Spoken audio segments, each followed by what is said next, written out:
New TV news కి స్వాగతం. ముందుగా హెడ్లైన్స్. అలజంగి గ్రామం నుంచి వైసీపీని వీడి టీడీపీలో భారీ చేరికలు, దొంగల ముఠా అరెస్ట్. రాష్ట్రంలోని అన్ని వర్గాల ప్రజల సంక్షేమమే ధ్యేయం, ముఖ్యమంత్రి జగన్మోహన్ రెడ్డి.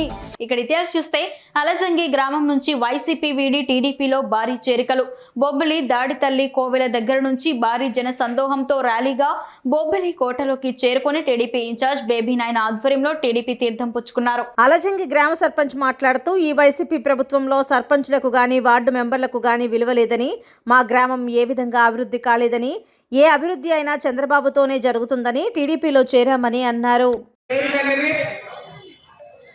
కొంత రాజకీయంగా అలజంగి గ్రామం నుంచి తెలుగుదేశం పార్టీకి మాకు స్తబ్దతగా ఉన్నా, ఇవాళ మన గ్రామ సర్పంచ్ గారు సోదరుడు బుజ్జి వారి సత్యమని, అదేవిధంగా సోదరుడు బడి జానీ గారు అవ్వనివ్వండి, అదేవిధంగా వార్డు మెంబర్లు కులాలకు అతీతంగా, వర్గాలకు అతీతంగా, వీధులకు అతీతంగా ఇవాళ తెలుగుదేశం పార్టీ తీర్థం పుచ్చుకోవడానికి విచ్చేసినటువంటి ప్రతి ఒక్కరి వల్ల ఎప్పుడు కూడా అలజంగి గ్రామం బొబ్బుల రాజులు పంచుకోవటం, ఈసారి ఎప్పుడూ లేని విధంగా అలజంగిలో తెలుగుదేశం పార్టీకి మెజారిటీ మనం సాధిస్తామని ఏమాత్రం కూడా అనుమానం లేదు.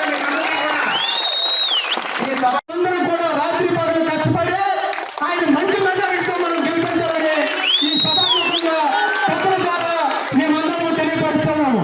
మరి మీకు తెలియ విషయమే, నేను కొన్ని గ్రామాలకు వెళ్ళినప్పుడు ఎంతో మంది రైతులు ఉన్నారు, ఎంతో మంది ప్రజలు ఉన్నారు. అక్కడ అడిగినప్పుడు, అమ్మ మీకు ఈ కోవిడ్ ఎవరు కట్టారంటే పలానా బేబీ నాయన గారు, అమ్మ ఈ గుడి ఎవరు కట్టారంటే పలానా బేబీ నాయన గారు, నాయన ఈ వాటర్ ఎవరు వేస్తారనంటే పలానా బేబీ నాయన గారు. అదే దట్ బేబీ నాయన. ఈ నియోజకవర్గంలో నిజమైన నాయకుడు, నాకు రాజకీయం అంటే ఏమీ తెలియదు, ఒక స్వచ్ఛమైన రాజకీయం మా గ్రామంలో నడిపించాము. మా గ్రామ రైతుల ద్వారా, మా ఎస్సీ పెద్దల ద్వారా అందరూ కూడా నడిపించాము. ప్రతి ఒక్క సర్పంచ్ గ్రామాల్లో అభివృద్ధి లేక చాలా ఇబ్బందులు పడుతున్నారని మీ అందరికీ తెలుసు. కనీసం సర్పంచులు కొన్ని హక్కులు కూడా లేవు. కనీసం గ్రామాల్లో ఒక కాలువలైనా, రోడ్లైనా, మంచినీరైనా మనం చేయాలంటే కనీసం పంచాయతీలో నిధులు కూడా లేవు. ఆ విషయం మీ అందరికీ తెలిసిందే. అటువంటి సమయంలో మీ గ్రామాన్ని నేను అభివృద్ధి చేస్తాను, మీ గ్రామంలో ఏ లోటుపోట్లు ఉన్నాయో, వాటర్ సమస్య ఉందో నాకు చెప్పండి, నేను మీకు అన్ని విధాలా సహకరిస్తాను, మీ గ్రామాన్ని అభివృద్ధి చేస్తానని మన బేబీ నాయన గారు మాట ఇవ్వడం జరిగింది. అంత మంచి మనసు ఉన్న నాయకుడు మనకు కావాలంటే మనమందరము ఆయన్ని మంచి మెజార్టీతో గెలిపించాలి.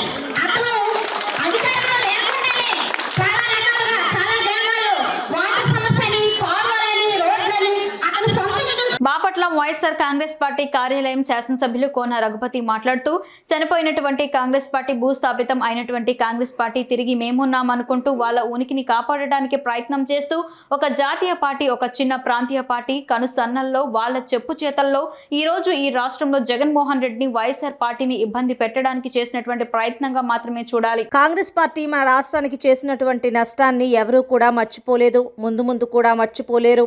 హస్తం గుర్తును మాత్రం అందరం మర్చిపోయాం. షర్మిల ఆ పార్టీకి వత్తాసు పలకడం చాలా నిరుత్సాహంగా, చాలా అసహ్యంగా ఉంది. రాజశేఖర రెడ్డి పేరు ఛార్జ్షీట్లో వేసి చనిపోయినటువంటి వ్యక్తిని కనీస మర్యాద లేకుండా జగన్మోహన్ రెడ్డిని లోపల వేయడానికి పూనుకున్న కాంగ్రెస్ పార్టీని సోనియా గాంధీ వాళ్ళు సిగ్గు ఎగ్గు లేకుండా రాజశేఖర రెడ్డి విగ్రహం గురించి మాట్లాడడం చాలా హాస్యాస్పదంగా ఉంది అని కోన అన్నారు. అదే వైఎస్ షర్మిల కాకుండా వేరొకరు అయితే ఊరు దాటి పోనిచ్చే వాళ్ళం కాదని కోన అన్నారు. చనిపోయినటువంటి కాంగ్రెస్ పార్టీ, భూస్థాపితం అయినటువంటి కాంగ్రెస్ పార్టీ తిరిగి మేము కూడా ఉన్నాం అనుకుంటూ వాళ్ళ ఉనికిని చాటుకోవటానికి ప్రయత్నం చేస్తూ, అన్ఫార్చునేట్లీ ఒక జాతీయ పార్టీ, ఒక చిన్న ప్రాంతీయ పార్టీ కనుసన్నలలో వాళ్ళ చెప్పు చేతల్లో ఈరోజు ఈ రాష్ట్రంలో జగన్మోహన్ రెడ్డి గారిని, వైఎస్ఆర్ కాంగ్రెస్ పార్టీని ఇబ్బంది పెట్టడానికి చేసేటువంటి ప్రయత్నంగా మాత్రమే చూడాలి. కాంగ్రెస్ పార్టీ మన రాష్ట్రానికి చేసినటువంటి నష్టాన్ని ఎవరు కూడా మర్చిపోలేదు. హస్తం గుర్తులు మటుకు మర్చిపోయాం. ఏ రోజు కూడా ఆ నష్టాన్ని పూరించలేనటువంటి నష్టం. నేనే చెప్పారు ఆర్థిక లోటు ఎంత ఉంది అని అంటే, రాష్ట్రం విడిపోయిన తర్వాత చంద్రబాబు నాయుడు గారి హయాంలో ఒక 5 సంవత్సరాలు, ఇప్పుడు ఒక 5 సంవత్సరాలు సుమారుగా 1,40,000 కోట్ల రూపాయలు వాళ్ళ లోటు బడ్జెట్లో పెడతాం. దానికి ప్రధాన కారణం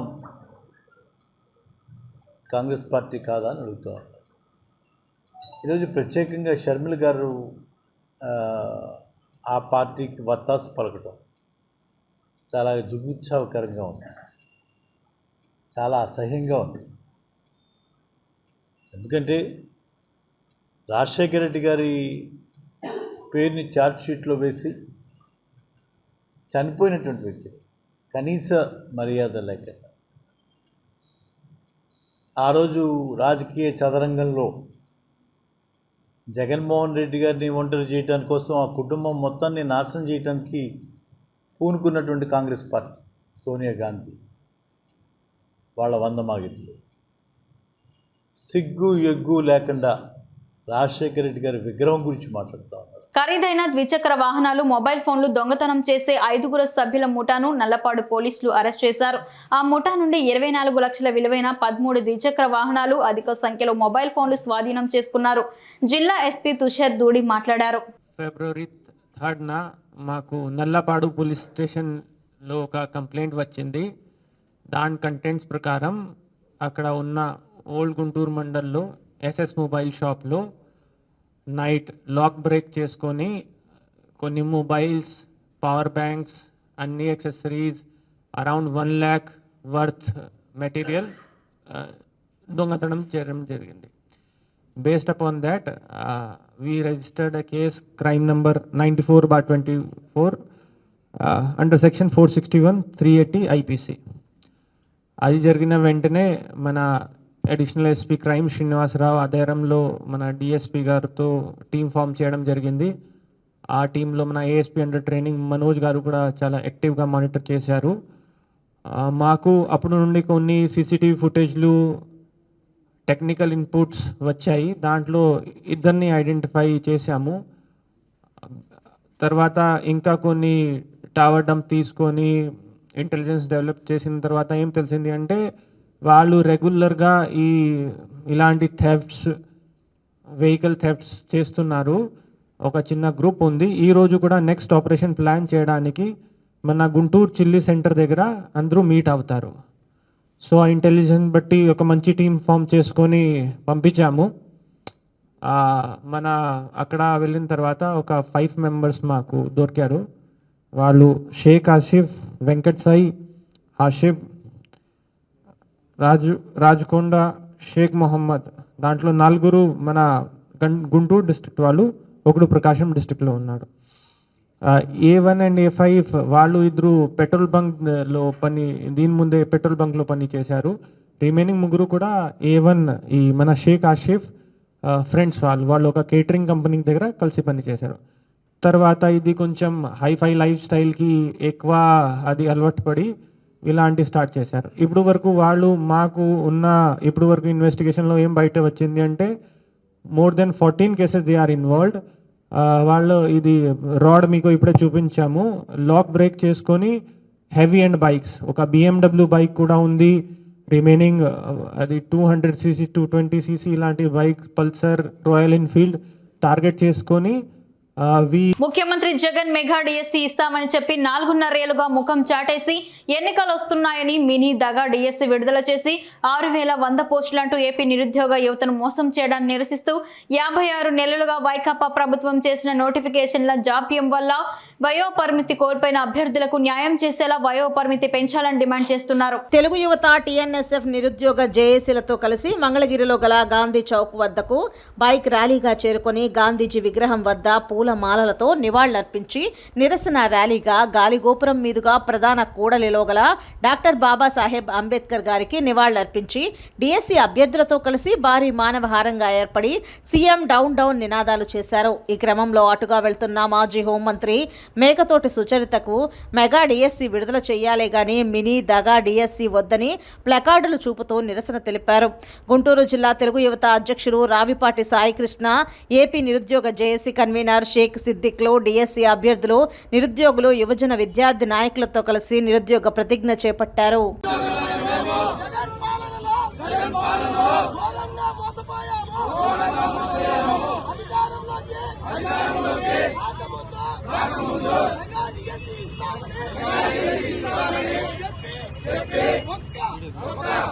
ఉద్యోగాన్ని కూడా భర్తీ చేయలేదు. ప్రతి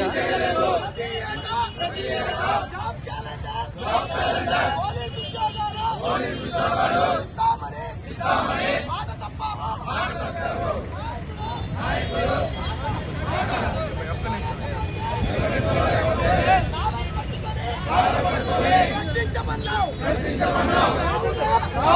నువ్వు చెప్పిన మెగా డిఎస్సి మాట నిలబెట్టుకోలేదు కాబట్టి ఈ వైసీపీ నాయకుల కాలర్లు పట్టుకొని 151 స్థానాల్లో పదవి నుంచి ఈడ్ చేసి మీరు మాట నిలబెట్టుకోలేదు కాబట్టి 2024 ఎన్నికల్లో చిత్తుగా ఓడిస్తామని ప్రతిజ్ఞ చేస్తున్నాము.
సడన్ గా నేను ఇటు తిరిగి వచ్చి అటుపోయిందంతా. గుడివాడలో ఎన్నికలలో పోటీ చేయాలంటే 300 కోట్ల రూపాయలు ఖర్చు పెట్టవలసిన విధంగా ఎమ్మెల్యే కొడాలి నాని తయారు చేశాడని మాజీ మంత్రి కటారి ఈశ్వర్ కుమార్ అన్నారు. ఆయన మీడియాతో మాట్లాడారు. ఒక దళిత నాయకుడు చనిపోతే దళిత నాయకుడి భార్య నిన్న ఫోన్ చేస్తే నిన్న హైదరాబాద్లో ఉన్నవాడిని నేను మార్నింగ్ వచ్చాను. గ్రూప్ సోషల్ మీడియాలో చాలా యాక్టివ్గా ఉంటాను. మాకు సెపరేట్గా గ్రూప్ ఉంది, మీకు ఇప్పుడు తెలుసు. ఆ గ్రూప్లో పెట్టాను. రేపు నేను వస్తున్నానని చెప్పన్నాను. నేను రిజర్వేషన్ నేను పెట్టుకున్నాను. మార్నింగ్ వస్తున్నానని గ్రూప్లో పెడితే టకటక అందరూ కూడా బీసీలు, ఎస్సీలు, కాపులు కూడా మేము కూడా వస్తామని చెప్పని వాళ్ళు కూడా స్పందించారు. ఇమీడియట్గా డాక్టర్ గారు కూడా నేను డబ్బులు ఇచ్చేస్తాను, ఇదంతా వద్దు అని చెప్పని అన్నారు. ఇప్పుడు ఆయన 5 లక్షలు ఇవ్వడానికి ఏదైతే ముందు ఒప్పుకున్నాడో ఆయన రెడీగా ఉన్నారు. ఇది ఇక్కడ స్థానికంగా ఉన్న నాయకులు మేజర్ పార్టీస్ 2 ఉన్నాయి ఇక్కడ. ఈ రెండు పార్టీలో ఉన్న నాయకులు వాళ్ళు ప్రాపర్గా వాళ్ళ డ్యూటీ వాళ్ళు చేస్తే కటారి ఈశ్వర్ కుమార్ హైదరాబాద్ నుంచి గుడివాడ రావాల్సిన అవసరం ఏంటి? ఇక్కడ దళితులకి, బీసీలకి గురించి పట్టించుకునే వాళ్ళు లేరు అనేది అంతకంటే సంకేతం ఏంటి? అలాంటప్పుడు నేను ఎమ్మెల్యే అవ్వక్కర్లేదు, ఎంపీ అవ్వక్కర్లేదు. ఎక్కడున్నా, భారతదేశంలోనే కాదు ప్రపంచంలో ఎక్కడున్నా సరే ఇమీడియట్గా వస్తాను. ఇంతకుముందు కూడా వచ్చి ఏమేం చేశానో కూడా నేను ప్రెస్ ముందు ఓపెన్గా నేను చెప్పాను. బీసీలకు అన్యాయం జరిగినప్పుడు అదే పరిస్థితి. ఇక్కడ అసిస్టెంట్ కమిషనరు చౌదరి గారు, ఎమ్మెల్యే గారు చౌదరి గారు, వైఎస్ఆర్సీపీ ఇన్ఛార్జి చౌదరి గారు, అక్కడ పోటీ చేసే అభ్యర్థి టీడీపీ తరఫున పోటీ చేసే చౌదరి గారు. నేను ఎవరిని నా చౌదరీస్ని ఎక్కడ అనట్ల, చౌదరి గారనే అంటున్నానుగా. అలాంటప్పుడు కటారీశ్వర్ కుమార్ వెళ్ళి అదే అసిస్టెంట్ కమిషనర్ చౌదరి గారు, ఇంకా కమిషనరు డమ్మీ. నేను ఆదివారం అయినా సరే వెళ్ళి అక్కడ గెరావ్ చేసి, బోల్ట్ వేసి గెరావ్ చేసి ఆదివారం బీసీలకి న్యాయం చేయాలని చెప్పని పోరాటం చేసి సక్సెస్ అయినా లేదా? మీరు నాకు చాలా కోఆపరేట్ చేశారు. I'm very thankful to you brother. Me cooperation లేకపోతే నేను మాట్లాడేది ఇప్పుడు నేను కాదు, ఎవరైనా సరే ప్రజల కోసం చేసేది ప్రజల దగ్గరికి ఎట్లా వెళ్తుంది? సో మీరు అడిగిన ప్రశ్నకి ఫస్ట్ నేను జవాబు చెప్పేది, నేను 365 రోజులు 24 గంటలు నేను రాజకీయాల్లో ఉన్నాను, ఉంటాను. ఏదో కాంప్రమైజ్ ఉంది. అవతల పక్కన వాళ్ళు ఎమ్మెల్యే గారా, ఎంపీ గారా, ఇంకోళ్ళ ముఖ్యమంత్రి అనే సరే, ఇంతకుముందు ముఖ్యమంత్రిని కూడా నేను గర్వ చేసే సంగతులు ఉన్నాయి. ఇప్పుడున్న పరిస్థితులు బట్టి, ఇప్పుడున్న రాజకీయ పరిస్థితులు బట్టి మీరు ఏ నిర్ణయం తీసుకున్నారు, ఏ ఆలోచన? నేను ఇందులోనూ నేను అభివృద్ధి సంక్షేమం రెండు కళ్ళుగా భావించి రాష్ట్రంలోని అన్ని వర్గాల ప్రజల సంక్షేమమే ధ్యేయంగా ముఖ్యమంత్రి జగన్మోహన్ రెడ్డి తన 5 ఏళ్ల పాలన కొనసాగించారని, ఆయన అమలు చేస్తున్న పథకాలు దేశానికి ఆదర్శంగా నిలుస్తున్నాయని, అలాంటి సంక్షేమ పాలన కొనసాగించేందుకు ప్రతి ఒక్కరూ మళ్లీ సిద్ధం కావాలని ఆత్మకూరు నియోజకవర్గ శాసనసభ్యులు మేకపాటి విక్రమ్ రెడ్డి అన్నారు. ఏఎస్పేట మండలం అక్బరాబాద్ వద్ద సొంత నిధులతో సంఘం కలిగిరి రహదారి పునరుద్ధరణ పనులకు భూమి పూజ కార్యక్రమాన్ని ఉదయగిరి నియోజకవర్గ వైఎస్ఆర్సీపీ సమన్వయకర్త మేకపాటి రాజగోపాల్ రెడ్డి, మేకపాటి అభినవ్ రెడ్డి, ఆత్మకూరు, ఉదయగిరి నియోజకవర్గాల ప్రజాప్రతినిధులు, వైఎస్ఆర్సీపీ నాయకులతో కలిసి ఎమ్మెల్యే మేకపాటి విక్రమ్ రెడ్డి ప్రారంభించారు. ఈ సందర్భంగా భూమి పూజ కార్యక్రమాన్ని నిర్వహించిన అనంతరం స్వయంగా జేసీబీతో పనులను ప్రారంభించి పునరుద్ధరణ పనులు ఎలాంటి ఆటంకాలు కలగకుండా ప్రజలకు ఉపయోగపడే విధంగా రోడ్డు పునరుద్ధరణ పనులు చేయాలని కాంట్రాక్టర్కు సూచించారు. అనంతరం ఎమ్మెల్యే మేకపాటి విక్రమ్ రెడ్డి మాట్లాడారు. ఆయన ఆలోచన ఒకటే, పేదరికం తీసేయాలని, అంటే పేదరికం తగ్గించేసి ప్రజలందరూ పేదరికంలో ఉండకూడదని చెప్పేసి మనకు స్వతంత్రం రావాలని చెప్పి, పేదరికం నుంచి అని చెప్పి ఆయన ఆలోచన. ఆయన ప్రతి కార్యక్రమం ఏమైనా మీరు గమనించండి, దానికి ఒక వెనకాల ఒక ఆలోచన ఉంది. దానివల్ల ప్రజలు ఏ విధంగా పేదరికం నుంచి బయటకు వస్తున్నారని మీరు అందరూ గమనించారు. 2019లో ఆంధ్రప్రదేశ్లో 14% పేదరికం అని చెప్పేసి ఢిల్లీ రకంగానే స్టాటిస్టిక్స్ చెప్పారు. ఈ సంవత్సరం 5 సంవత్సరాలు అయిపోతాం, 12% నుంచి 4% తగ్గింది. అంటే దాదాపు 8% పేదరికం తగ్గింది. ఇది దేశంలోనే హైయెస్ట్ రిడక్షన్ అనమాట. అంటే తగ్గడంలో ఆంధ్రప్రదేశ్ నంబర్ 1లో. తప్పకుండా రాబోయే రోజుల్లో ఆయన చేసే చర్యల ప్రకారంగా కానీ ఆంధ్రప్రదేశ్ నంబర్ 1 తప్పకుండా వస్తుందని చెప్పేసి నేను భావిస్తున్నాను. ఈ ప్రాంతం ఈ వచ్చే 5 సంవత్సరాల్లో మీరు చూసినంత అభివృద్ధి అంటే ముందు ఎప్పుడు జరగదు, అది మాత్రం మేము హామీ ఇస్తాం. మన రాజబాబాయ్ కానీ, మేము కానీ, మన వేమిరెడ్డి ప్రభాకర్ రెడ్డి గారు బాబాయ్ చెప్పినట్టు ముగ్గురు ఇండస్ట్రీలో ఉండి దాదాపు ప్రపంచం అంతా చూసొచ్చాం. మేము మా కుటుంబం ఈ ప్రాంతానికి ఏం చేసిందో మీ అందరికీ తెలుసు. మొన్నే ఒక పెద్ద ఇంజనీరింగ్ కాలేజ్ యూనివర్సిటీగా, అగ్రికల్చర్ యూనివర్సిటీగా డొనేట్ చేయడం జరిగింది. అది ముఖ్యంగా ఎందుకు చేశామంటే ఈ ప్రాంతం దాదాపు 90% రైతులే కాబట్టి రైతులకి ఆదాయం పెట్టేటట్టు ఇక్కడ ఒక మంచి యూనివర్సిటీ ఉండాలని, ఆల్రెడీ ఒక క్యాంపస్ ఉంది కాబట్టి మన ముఖ్యమంత్రి గారితో మాట్లాడి అగ్రికల్చర్ యూనివర్సిటీగా తయారు చేస్తే ప్రజలందరికీ వచ్చే రోజుల్లో కొత్త పంట ఏ విధంగా వేయాలి, నీరు ఏ విధంగా వాడుకోవాలి, ఆదాయం ఏ విధంగా పెంచాలి అని చెప్పేసి ఇప్పుడు ఒక వ్యవస్థ తీసుకురావడానికి ఆ యూనివర్సిటీ పెట్టారు. అందుకే ఎలక్షన్ అని చెప్పేసి 27 కాదు మాట. ఈ గత 40 సంవత్సరాల నుంచి ప్రతి ఒక్క కార్యక్రమం, స్కూల్స్ కానీ, యూనివర్సిటీ కానీ, లేకపోతే ఆత్మకూరులో బస్ స్టాండ్ కానీ, ఏమైనా ప్రపంచవ్యాప్తంగా ప్రాణాలను గుప్పెట్లో పెట్టుకుని బ్రతుకుతున్న కాలంలో అంతకన్నా ప్రమాదకరమైన రైతు వ్యతిరేక 3 నెలల చట్టాలు రద్దు చేయాలని కోరుతూ 13 నెలల కాలం పాటు సుదీర్ఘ పోరాటం ఢిల్లీ నడుబొట్టున జరిగింది. గ్రామీణ పారిశ్రామిక సంఘం జయప్రదం చేయండి, చేయండి, చేయండి. ఫిబ్రవరి 16 గ్రామీణ బంధు పారిశ్రామిక సంఘం జయప్రదం చేయండి, చేయండి, చేయండి. ఫిబ్రవరి 16 గ్రామీణ బంధు పారిశ్రామిక సమ్మెను జయప్రదం చేయాలి. ఈ నెల 16 తేదీన దేశవ్యాప్తంగా గ్రామీణ బంధు పారిశ్రామిక సమ్మెని జయప్రదం చేయాలని చెప్పి పాలకొండ మండ్యం జిల్లా పాలకొండ నియోజకవర్గం భావన మండలంలో ఆంధ్రప్రదేశ్ రైతు సంఘం ఆధ్వర్యంలో ప్రచారం నిమిత్తం ఈ కార్యక్రమం చేపట్టడం జరిగింది. ప్రధానంగా ప్రపంచవ్యాప్తంగా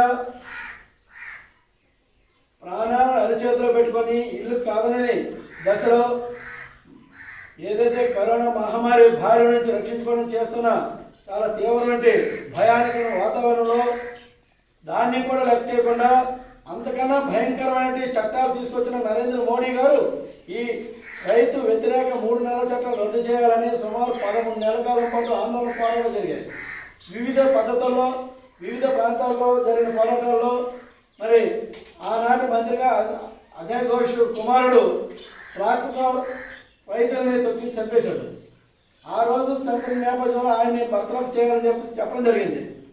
దాంతోపాటు వివిధ సందర్భంలో ఆ 13 నెలల కాలంలో జరిగిన ఆందోళన పోరాటంలో నిరంతరం జరిగినట్టు ఈ నిరసన కార్యక్రమంలో దీక్షలో కారణారీత్యా చనిపోయిన 700 మందికి ప్రభుత్వం పరిహారం ఇస్తామని చెప్పింది హామీ.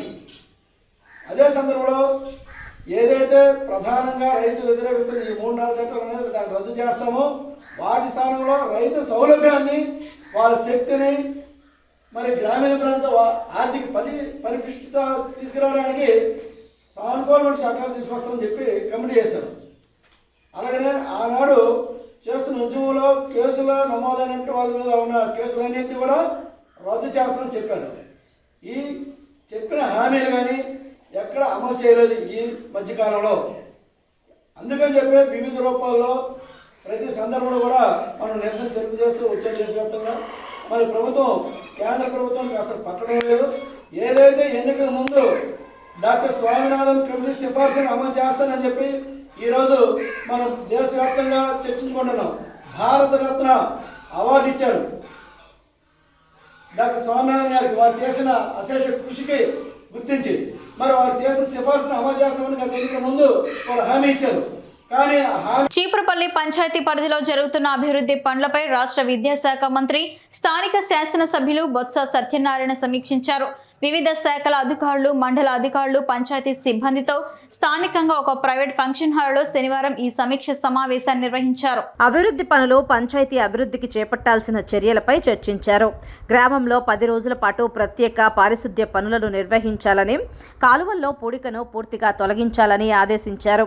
అదేవిధంగా గ్రామం పరిధిలో కొత్తగా ఏర్పాటు చేయవలసిన మరమ్మతులకు గురైన విద్యుత్ లైట్లు, రోడ్లు, తాగునీరు, కాలువలు తదితర అభివృద్ధి కార్యక్రమాలపై సర్వే నిర్వహించి 3 రోజుల్లో తనకు నివేదిక అందజేయాలని వార్డు కార్యదర్శులను మంత్రి ఆదేశించారు. రాజకీయాలకు, పార్టీలకు అతీతంగా గ్రామంలోని ప్రతి ఇంటికి వెళ్లి వారి సమస్యలు తెలుసుకుని తనకు నివేదించాలని మంత్రి స్పష్టం చేశారు. గడప గడపకు మన ప్రభుత్వం కార్యక్రమం కింద ఇప్పటికే సుమారు 1 కోటి రూపాయలతో పనులను మంజూరు చేశామని, అవసరమైతే మరో 1 కోటి రూపాయలకు పైగా మంజూరు చేసి పనులు చేపడతామని మంత్రి హామీ ఇచ్చారు. ఈ పనులను ఈవో, పీఆర్డీ, ఎంపీడీఓలు స్వయంగా పర్యవేక్షించాలని ఆదేశించారు. ఎవరైతే వర్క్ చూస్తారు వర్క్ సెక్రటరీలో చూస్తారు. నన్ను ఎంతమంది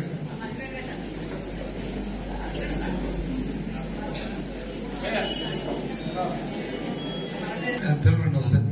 మీరు 2 ముగ్గురు ఉంటారు కదా వార్డు, వాళ్ళని పిలిచి ఉంటారు కదా, నలుగురిని పిలిచి మీ పని మీ రోడ్లు బాగున్నాయి లేదా, ఏమైనా కాలువలు బాగున్నాయి, ఏమైనా అవసరం ఉన్నాయని చెప్పి రైటింగ్లో తీసుకోండి.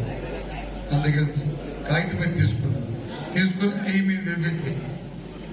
మీకు ఎంతైతే ఎయిమ్ మీద వెరిఫై చేయండి. ఇవన్నీ దగ్గరుండి చూసుకోవాలి చెప్తాను. అవన్నీ మీరు వెరిఫై చేయండి. బాగుంటే ఇట్స్ ఓకే. నిజంగా మీరు వాళ్ళు చెప్పింది వాస్తవం అయితే దానికి ఎస్టిమేషన్ చేయండి. అంతేనా? అది చెప్పింది మాత్రం కంపల్సరీ తీసుకోండి. తీసుకొని అది మీరు వెరిఫై చేయండి. వెరిఫై చేసిన తర్వాత అవి బాగా ఏమైనా తేడా ఉంటే అది ఎస్టిమేట్ చేసేది. అది కూడా 3 రోజులు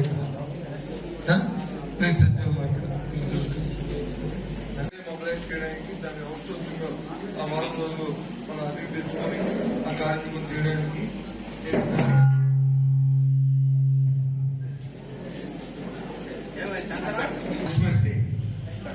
గర్భం నుంచి వస్తాయి, మరి వాళ్ళకి ఇబ్బంది అవుతుంది. కాబట్టి దయచేసి అది కాకుండా ఎక్స్క్లూజివ్ గా డెడికేటెడ్ గా ఇక్కడికి ఈ వారం 10 రోజుల్లో ఈ కంప్లీట్ అవ్వాలి. ఈ శానిటైజేషన్ అంతా కూడా అది చేయండి. అది కాకుండా సెక్రటరీ వైజ్ మన ఈ డ్రైనేజ్ సిస్టము, దాంతోపాటు లైనింగ్ ఫోల్స్ ఎక్కడెక్కడ అవసరమో ఐడెంటిఫై చేసే చూసుకొని వాటి మెంబర్ దగ్గర వచ్చి మీరు సమాచారం సేకరించి సెక్రటరీలో ఉన్న ఎవరైతే వర్క్ సెక్రటరీ ఎవరైతే ఉన్నారో వాళ్ళకి అప్పచెప్పి వాటిని వేసి అది కూడా ఎస్టిమేట్ చేయండి. దాని ప్రకారం సెకండ్ నెల్లూరు జిల్లా ఉదయగిరి పట్టణంలో భారతీయ జనతా పార్టీ ఆధ్వర్యంలో వీక్షత్ భారత్ కార్యక్రమంలో భాగంగా కేంద్ర పార్టీ బీజేపీ చేపడుతున్న కార్యక్రమంలో బీజేపీ పార్టీ నాయకులు రమేష్ రెడ్డి ప్రతి సచివాలయం పరిధిలో జరుగుతున్న కార్యక్రమాల గురించి ఆరా తీసేందుకు బసినీపల్లి పంచాయతీలో జరిగిన అవినీతిపై ప్రశ్నించడంతో వైఎస్ఆర్సీపీ నాయకులు చింతమనేని సుబ్బారెడ్డి తనపై లేనిపోని ఆరోపణలు చేయడం సమంజసం కాదని, ఇతను అధికార పార్టీని అడ్డం పెట్టుకుని ప్రతి ఒక్కరిని బెదిరించడం జరుగుతోందని ఆయన ఆవేదన వ్యక్తం చేశారు. అలాగే చాలా మందిని ఇంత ముందుగా చాలా మంది ఇబ్బంది పెట్టారు. గతంలో నాటూరు బలరామరెడ్డి గారిని పంచాయతీ సర్పంచ్ విషయంలో నామినేషన్ వేయకుండా ఇబ్బంది పెట్టడం జరిగింది. ఆ తర్వాత ఎస్సీ మారిని వివక్షకు గురి చేసి వాళ్ళని ఇబ్బంది పెట్టడం జరిగింది. తర్వాత ఎన్నికల విషయంలో రిగ్గింగ్ జరుగుతుందని దుగ్గిరెడ్డి గురవారెడ్డి గారు వస్తే అతని మీద అటాక్ చేసి అతన్ని ఇబ్బంది పెట్టడం జరిగింది. తర్వాత ఎంపీడీఓ ఆఫీస్లో ఫర్నిచర్ విషయంలో అల్లురాజు గారు ప్రశ్నించగా అతన్ని ఇబ్బంది పెట్టి కొట్టడం జరిగింది. ఇలాగా చాలా ఉన్నాయి. మీరు రీసెంట్గా చూశారు బొల్లేళ్ళ రామారావు విషయంలో కానీ ఎలా ప్రవర్తించారో మీరు గమనించారు. ప్రెస్ వాళ్ళందరూ పబ్లిక్ అంతా గమనించడం జరిగింది. ఇలాగ ఒకరి విషయం కాదు, శేఖర్ రెడ్డి గారిని ఇబ్బంది పెట్టారు, రాజమోహన్ రెడ్డి గారిని ఇబ్బంది పెట్టారు, విజయరామరెడ్డి గారిని ఇబ్బంది పెట్టారు. ఇతని టార్గెట్ ఏంటంటే ఎవరైతే ఎమ్మెల్యే క్యాండిడేట్స్ ఉంటారో అతనే ఇతని టార్గెట్. ఎందుకంటే ఇతను ఫోకస్ కావాలనేది ఇతని ప్రశ్నించి ఇతని ఉద్దేశం. ఎవరైనా ఊరిలో రాజకీయం చేయదలుచుకుంటే వాళ్ళని ఏ రకంగా ఆర్థికంగానో ఇంకొక విధంగానే ఇతను ఇబ్బంది పెట్టి పక్కన వాళ్ళకి లేనిపోయిన సాడీలు చెప్పి వాళ్ళని రెచ్చగొట్టి వాళ్ళ మీద దాడులు చేసి తత్వం అన్నమాట ప్రశ్నించి తంది. దయచేసి నాకు ప్రాణహాని ఉంది, ఈ విషయం నేను ఎస్పీ గారికి విన్నవించుకొని నాకు తగిన సెక్యూరిటీ కలిగించాల్సిన కోరుతూ ధన్యవాదాలు సెలవు తీసుకుంటున్నాను. కాలం బుజ్జిరెడ్డి, బీజేపీ జిల్లా జనరల్ సెక్రటరీ. ఈరోజు మాకు ఆంధ్రప్రదేశ్ మొత్తం కూడా పల్లెకి పోదాంరా అనేటువంటి కార్యక్రమంలో భాగంగా ఈ నియోజకవర్గం, ఈ మండలానికి ఈరోజు పర్యటన ఇట్లా తిరిగే సందర్భంలో ఇప్పుడు ఏదైతే మా బీజేపీ నాయకులు రమేష్ రెడ్డి గారు చెప్తున్నారో, వికసిత భారత సంకల్ప యాత్ర జరిగినటువంటి గ్రామాల్లో ఒక అద్భుతమైనటువంటి మద్దతు మోడీ గారికి లబ్ధిదారుల దగ్గర నుంచి ప్రతి గ్రామంలో కూడా మోడీ గారు ఏ కార్యక్రమం అయితే చేశారో అది అందరికీ కూడా హర్షణీయంగా ఉంది, అందరూ ఆమోదయోగ్యంగా ఉంది. కానీ గిట్టినటువంటి కొంతమంది వైసీపీ నాయకులు వ్యక్తిగతంగా దోషంలో మాట్లాడటం, మోడీ గారు ఇచ్చినటువంటి కరపత్రాలని, క్యాలెండర్ని వాటిని తగలబెట్టడం, ఈ దుర్మార్గాలు ఏదైతే ఉన్నాయో దీన్ని భారతీయ జనతా పార్టీ మేము తీవ్రంగా ఖండిస్తున్నాం. మీరేదన్నా వ్యక్తిగతమైనటువంటి ఇబ్బందులు ఏదన్నా ఉంటే మీరు అధికారుల దృష్టికి తీసుకోమండి. అక్కడ ఏదన్నా ఇబ్బందులు ఉన్నప్పుడు అధికారులు వాటిని సరి చేసుకుంటారు. లేదు పార్టీ తరఫున ఏదన్నా ఇబ్బందిగా ఉంటే పార్టీ నాయకత్వానికి చెప్పినా మేము ఏదన్నా మాట్లాడతాం. అంతేగాని భౌతికంగా దాడులు చేస్తాం. ఇప్పుడు మీకు చూపించినటువంటి ఈ మెసేజ్లు నేను కూడా చూశాను. ఇప్పుడే వారు ఫోన్లో మాట్లాడినప్పుడు కూడా నాకు కూడా వినిపించారు. నేను వస్తాను, కొడతాను, అని నువ్వు ఎక్కడుంటావు వచ్చి నేను తేల్చుకుంటాను అనేటువంటి పదాలు ఏదైతే ఉన్నాయో. వార్తలు ముగించే ముందు హెడ్లైన్స్ మరోసారి. అలజంకి గ్రామం నుంచి వైసీపీని వీడి టీడీపీలో భారీ చేరికలు, దొంగల ముఠా అరెస్ట్. రాష్ట్రంలోని అన్ని వర్గాల ప్రజల సంక్షేమమే ధ్యేయం, ముఖ్యమంత్రి Jaganmohan Reddy. New TV news ఇంతటితో సమాప్తం. తిరిగి రేపటి బులెటిన్లో మళ్ళీ కలుసుకుందాం. అంతవరకు సెలవు, నమస్కారం.